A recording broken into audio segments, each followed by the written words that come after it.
मातीसाठीचं जगावं मातीसाठीचं मरावं, बाळा माती लई थोरं तिला कसंही सरावं. परंतु मराठी मातीत ज्यांचा देह पोचलाय त्यांना या मराठी मातीशी प्रामाणिक राहता येत नाही.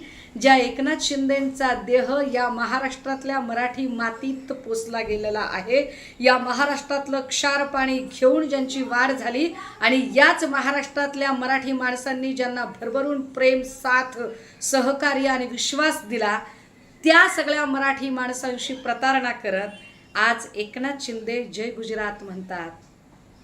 ते उगाच म्हणत नाही.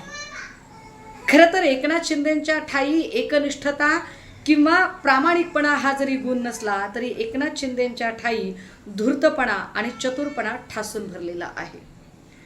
नेमक्या वेळेला आपण जेव्हा राजकारणातनं आत्ता प्रवाहाच्या बाहेर फेकले जातोय की काय, अजित पवारांनी आपल्यावर सरशी केली आहे आणि देवेंद्र फडणवीस कुरघोडी करण्याची एकही संधी सोडत नाहीत, अशा काळामध्ये अमित शहांच्या मंचावर जाऊन आपण अमित शहांची भाटगिरी केली पाहिजे, एवढा साधा सेन्स तर नक्कीच एकनाथ शिंदेंच्या ठाई आहे.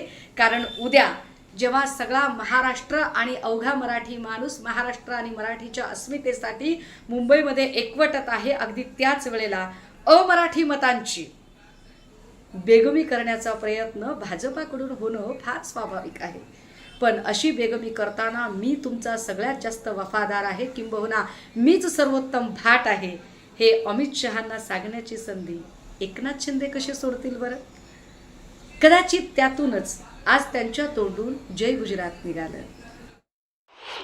या सरकारचं वास्तविकपणा महाराष्ट्राच्या मायभूमीबद्दल आणि मातृभाषेबद्दल या सरकारचं मत काय हे आता स्पष्ट झालेलं आहे.